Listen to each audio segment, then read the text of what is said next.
बिस्मिल्लाहिर्रहमानिर्रहीम। कल एक बहुत अफसोसनाक वाक़या पेश आया जिसकी जो एंडिंग है वो काफ़ी खूबसूरत थी।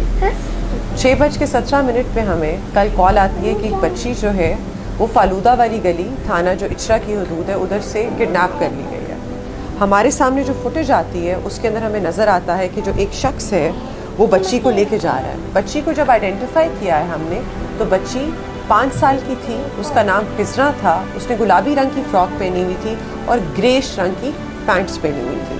हमारे पास ये इनिशियल इन्फॉर्मेशन होती है, हमारी टीम्स कमांड की जाती हैं बाय SHO जो हैं हमारे एतजाज़, हमारे इन्वेस्टिगेशन इंचार्ज जो हैं वो भी अपनी टीम्स को लेके आते हैं।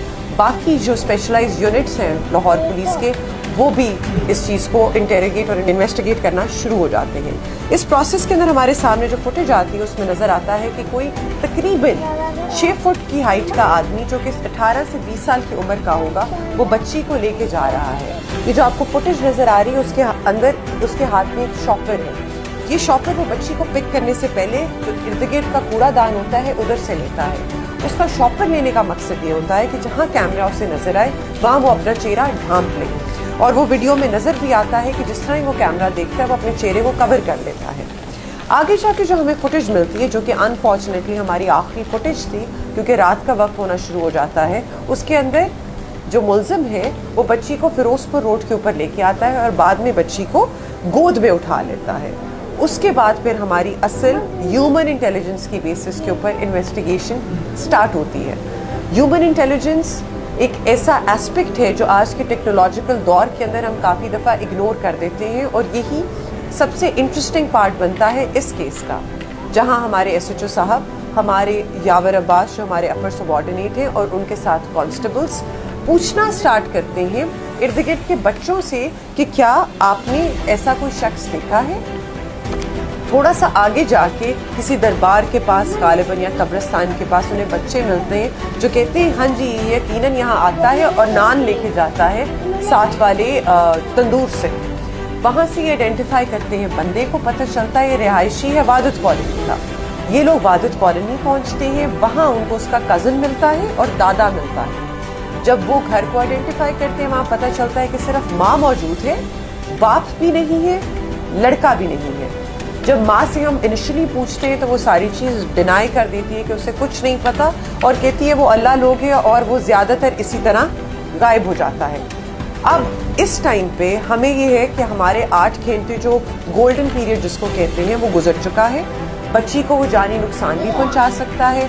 रात के 12 गालिबन 11-12 का टाइम है, और क्योंकि सर्दियों की रातें शुरू हो गई हैं तो दुकानें भी नहीं खुली होंगी जिधर से हम बाकी कैमरास देख सकें।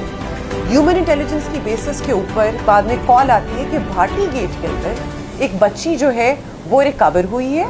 खादिम ASI जो हमारे साथ यहाँ मौजूद है वो कहते हैं कि जी हमें एक वीडियो मिलती है जिसके अंदर बच्ची के चीखने की आवाज़ आती है, तो नमाजी मस्जिद के करीब से बाहर भागते हुए निकलते हैं तो देखते हैं कि एक लड़का बच्ची को के साथ ज्यादती करने की अटेम्प्ट करने की कोशिश में है।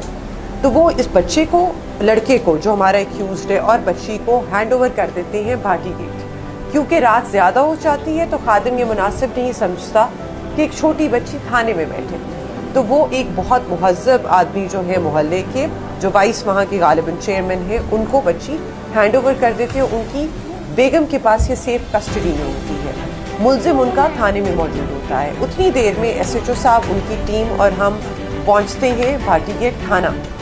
वहाँ हमें मुलजिम तो मिल जाता है, बच्ची नहीं मिलती। आगे जाके जब हम बच्ची को रिकवर कर लेते हैं तो उसकी फुटेज अलग से आपके साथ हम शेयर कर देंगे, लेकिन बच्ची सेफ एंड साउंड मिल जाती है। बाद में इन्वेस्टिगेशन के प्रोसेस के दौरान पता चलता है कि इस लड़की को आदत है कि पहले 3-4 दफ़ा बच्चियाँ ले जा चुका है। कंक्लूजन सिर्फ इसका ये है कि हम पेरेंट्स से ये रिक्वेस्ट करते हैं कि सर्दियों की रातें आ रही हैं, आप शाम 5 बजे के बाद बच्चों को गलियों में खेलने मत दें। एक रिस्पॉन्सिबल सिटीज़न होने का सबूत दें। इस बच्चे के मुतालिक भी उसके मोहल्ले में पता था कि ये पहले 3-4 दफ़ा कर चुका है। कसूर के इंसिडेंट में भी पता था कि वो पहले ये हरकतें कर चुका है। कोई फ़र्क नहीं पड़ता कि वो बंदा कहाँ से उठता है, कहाँ बैठता है, किस घर से ताल्लुक़ रखता है, किधर से नहीं रखता, क्या वो नमाजी परहेजगार लगता है, وہ سب کچھ کرتا ہے یا نہیں کرتا. اگر وہ آئیڈینٹیفائی ہو جاتا ہے تو پلیز پولیس کے نوٹس میں ایسے سارے انڈیویجولس کو لے کے آئیں تاکہ وہ پولیس کی واچ لسٹ پہ ہوں اور انہیں پتہ ہو کہ اگر ایسا کیس کسی کمیونٹی میں ہو جائے تو انہوں نے کن لوگوں کو سب سے پہلے جا کے آئیڈینٹیفائی کرنا ہے. Thank you so much. Punjab police! Punjab police! Punjab police! Punjab police!